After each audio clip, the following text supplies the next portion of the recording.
Donie O'Sullivan is a senior correspondent at CNN.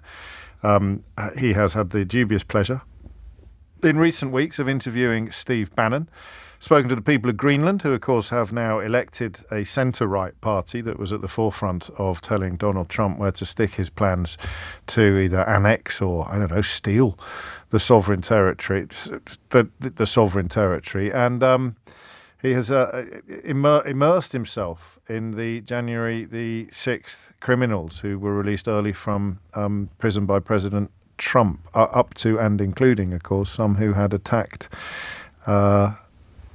police officers, forces of law and order. You also have a regular programme on the station called Misinformation that seeks to investigate the American political wilderness and those caught up in a maelstrom of misinformation. Where did that title come from, Donie? I don't know what you're setting me up for here, James. Put your headphones on. I came up with that title, and I was very proud of it. But I believe you. Do you have it voiced by a very famous person? Not yet. No, not yet. I mean, someone like this. Missed information. Oh, Emily Maitlis doing missed information. Okay. Not quite. I think yours is better, actually. But it looks better in print, doesn't it? Misinfo Nation. You had me sweating there a minute. Come off it. Great minds, mate. Great minds. What's the most shocking or surprising thing you've stumbled across so far? Oh my God! I mean, I think that the past few weeks, there was so much talk and build up to Trump's inauguration as to who he was going to pardon when it came to the J6ers, the January 6th people who stormed the Capitol. And, even within the Republican Party, there was so much talk that, he's not going to go as far as pardoning guys who are beating up cops, given the Republican Party there is so pro-police. And then he just came out and pardoned or commuted the sentences of everybody from Proud Boys and Oath Keeper militiamen all the way down. So I think that really just sort of set the tone. Vicious, violent criminals who had targeted officers of the law. And set the tone, I think, for this presidency. And what we saw immediately just a few weeks ago was CPAC, the sort of main conservative conference that happens in Washington, D.C. every year. Some of these J6 guys came back and targeted, were following around, harassing, shouting at January police officers who had spoken out, police officers who had served on January 6th at the Capitol, who had spoken out. These guys were going around chasing them around the police. So they have that sort of impunity now. In a way, and another guest on the programme has suggested that he has sort of created his own brown shirts, potentially, in the event of future flashpoints. He's given a message to people who are drawn to that kind of, if ideology is the right word, but certainly that kind of behaviour, that they will be able to conduct themselves without any fear of prosecution. But in a way, that's a perfect example of something that would be the only story in town in times of normality. And yet many people listening to this will have either forgotten about it or overlooked it. It's incredible. And that is so much stuff is happening every single day. And you mentioned Steve Bannon there. I mean, he articulated this as a strategy pretty clearly in Trump's first administration, which was to say, just blitz people with actions, with information, with misinformation. Do so many things a day. And, he sort of spoke belittlingly of journalists and of newspapers to say, journalists are stupid. They can only focus on one thing at a time. So they'll focus on one thing and you do everything else. But I think all of us, the public, the electorate can't take in so much of what is happening every single day. So I think it's a pretty deliberate strategy. I mean, I briefly forgot until yesterday that Dan Bongino, who is this sort of shock jock, real far right podcaster in the US, is the deputy director of the FBI. Again, that would be just a massive news story, but was barely a blimp because so much is happening. We'll be the equivalent of a couple of British people who were working for Breitbart not long ago. It'd be the equivalent of one of them popping up as kind of the most senior civil servant in the Home Office. Yeah, so that is where we are. And Bannon, of course, founded Breitbart. He also went to prison for ripping off the Trump base. I get confused, but he got pardoned for one crime. He got pardoned because he refused to go to the January the 6th hearings. Yeah, he got But he got banged up for ripping people off Yeah. claiming he was going to build a wall independently of the government and keeping all the money. Correct, and I believe they were state charges, so he couldn't get that pardon from Trump. But you know what's actually interesting of what's happened, and I've seen even with Bannon, and you know, mentioned I spoke to Bannon recently, is that during the first Trump administration, Bannon was viewed really by the mainstream press as the extreme. Yes. Right. Yes. Yes. And now he's been giving interviews to CNN, New York Times, everybody else, more so because he's almost seen as a moderate now compared to what is in the administration. So you talk about just shifting the goalposts, Overton window, whatever you want to call it. Hyper-normalisation for Adam Curtis fans. Absolutely. Isn't it? Absolutely, yeah. Lot of material for Adam Curtis You're over these telling past me. 6 weeks. Trying to get hold of him, actually. He's quite a hard man to find. And you mentioned Bannon. You described the fact that he is now being left behind by some of the other movements. What do you have a view on what the plan is? I mean, it's the question we keep coming back to. And you know, the CNBC correspondent overnight saying insanity is no way to govern. I forget what his precise words were, but one of them was definitely insanity.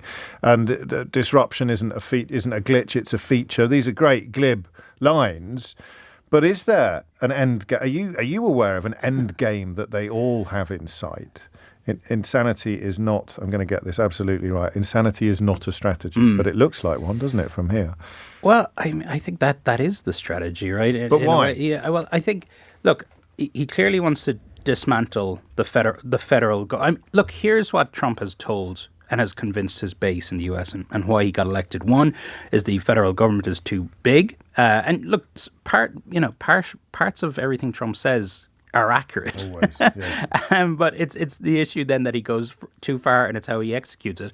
And then specifically, I mean, when it comes to Ukraine and the rest of the world, he has convinced Americans that they are being ripped off, that the Brits, that Europe, that everybody is sort of taking America for a ride, and, you know, we're not getting our money's worth anywhere. So, you know, even the reaction within the US to how Zelensky was treated in the Oval Office that day, you know, it wasn't as shocking to I think, as many Americans as folks back here might think, because they're saying, good, yeah, we're standing up to this guy. There's this total disconnect from, and you know, Trump keeps saying there's an ocean. Yeah. There's an ocean between the US and Europe, so therefore everything's okay.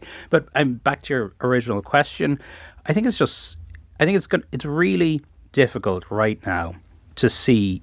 I think it's going to be 3 or 4 months, maybe 6 months down the line, internally, domestically in the US, where we really maybe will start to see the effects of all of these cuts. Yeah. I mean, you're seeing it in the stock market now and things like that. But in terms of people actually maybe pushing back on this, I think it's going to take a few months.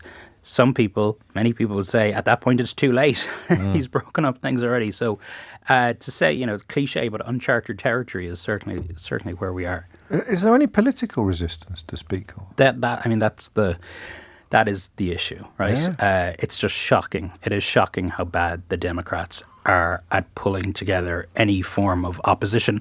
And I think a couple of things happened there. I mean, I was in the, you know, you might remember when Trump got elected in 2016, there was a huge women's march in DC. I think 1 million people showed up around the country protesting, basically, his election. And at that point, he hadn't won the popular vote. This time they had a similar, much smaller march. And, you know, I think you can question, why would you have a protest immediately after a democratically run election? But the resistance is tired. Everybody is tired. And I think also what we're really seeing now, the effects is as well, is that some of the most prominent Democrats in the USA are very old. Nancy Pelosi, Chuck Schumer. And I think what Biden did by insisting on running and then not having a primary process is that some of the stars, the next generation of Democratic leaders that we might have got to see during that process didn't get to emerge. So I think they're in this terrible space. Look, if you listen to James Carville, the former Bill Clinton advisor, he would say, just wait it out. Just let Trump blow it up and then, excuse me. Are we Ofcom? I'm sorry. That's fine. I'll handle it. It's all good. It's all good. There's a fire in the control room right now. I don't think that will make the adverts, but we're not going to drop it. So let the dust settle before you decide what to do next. Yeah, if it settles. So if it settles. Yeah, and look, I think there's this sort of, I think the strategy is wait a few months, wait 12 months time, and the midterms will be coming around the corner. But of course, people could go. I mean, if not bankrupt, then they're going to. A lot can happen. Yeah, I mean, you could see what he did. To ordinary people. Yeah, and you could see what he did in the past, 6-7 weeks already. But there is this sort of cognitive dissonance, I guess, this sort of disconnect between, we did a story recently, CNN, on teachers in a rural, really poor part of Kentucky, in Appalachia, all of whom are depending, the school is totally dependent on federal government money from the Department of Education. But they all still voted for Trump. Yeah. And This Trump's is the about to leopards blow. eating face party stuff, isn't it? And Trump's about to blow that up. And I guess people, one, think it's not going to come for them. Yeah. And two, they have this confidence that, well, even if this happens, somehow we're going to be okay. And Yeah. He and didn't that- mean us. He didn't mean us. This must be a glitch. This must be a system error. I've got one more question to ask you, but I'm out of time, so I'll ask you off air, and I'll report back to my listeners tomorrow on what that question is. I promise not to swear. Potty mouth. Donie, thank you.